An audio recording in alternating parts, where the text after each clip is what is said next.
بیان سننے سے پہلے سب ایک بار درود شریف پڑھ لیں۔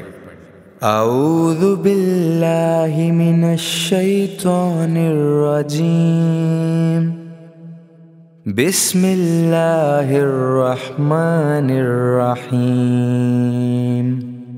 اللہم صلی علی محمد وعلی آل محمد کما صلیت علی ابراہیم وعلی آل ابراہیم انک حمید مجید، اللہم بارک علی محمد وعلی آل محمد کما بارکت علی ابراہیم وعلی آل ابراہیم انک حمید مجید۔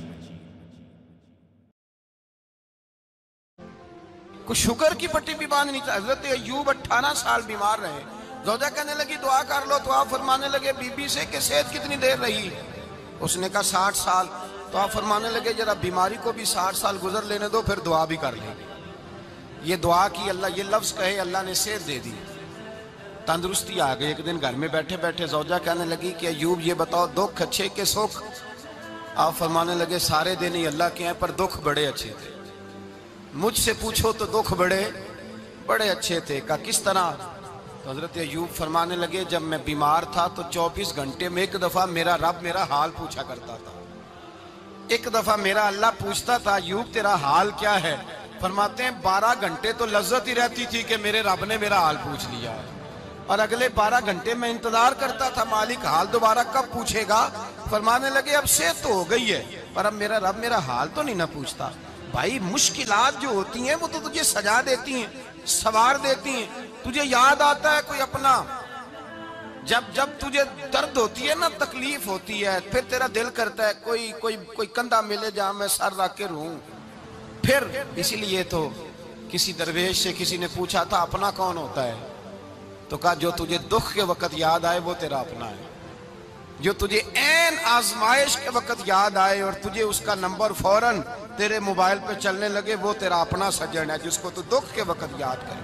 تو بھائی مشکلات کے بعد جو اللہ آسانی دیتا ہے، حضرت ابراہیم کو آگ میں بھی پھینکا گیا، حضرت ابراہیم علیہ السلام کو ستایا بھی گیا، نکالا بھی گیا، لیکن جب ان مشکلات سے گزرے تو میرا رب فرماتا ہے وَإِذِ ابْتَلَىٰ إِبْرَاهِيمَ رَبُّهُ بِكَلِمَاتٍ فَأَتَمَّهُنَّ قَالَ إِنِّي جَاعِلُكَ لِلنَّاسِ إِمَامًا۔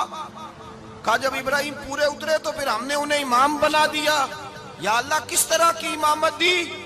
فرمایا میں نے اتنی اعلیٰ شان عطا کی ہے کہ اپنے لاڈلے رسول کو جناب ابراہیم کی نسل میں پیدا فرما دیا ہے، میں نے مصطفیٰ کو ان کی نسل میں پیدا کر دیا، قیامت تک کے لیے ان کا وقار بڑھا دیا۔ اللہم صلی علی محمد وعلی آل محمد کما صلیت علی ابراہیم وعلی آل ابراہیم، ان کی عظمت بڑھا دی، اس لیے کہ جب وہ آزمائش سے گزر کر کے آئے پھر جو آسانی دی۔ میرے نبی پاک صلی اللہ علیہ وسلم نے دین ابراہیمی کی بہت ساری چیزوں کو رکھا، کہا میں ملت ابراہیمی پہ ہوں۔ جب کوئی مشکلات کو عبور کر کے آتا ہے، جب کوئی تکلیفیں سہ کر کے آتا ہے، اس کے لیے جو اجر ہوتا ہے، اس کے لیے جو پھر اللہ کتنی ذرا بڑی توجہ کیجئے گا۔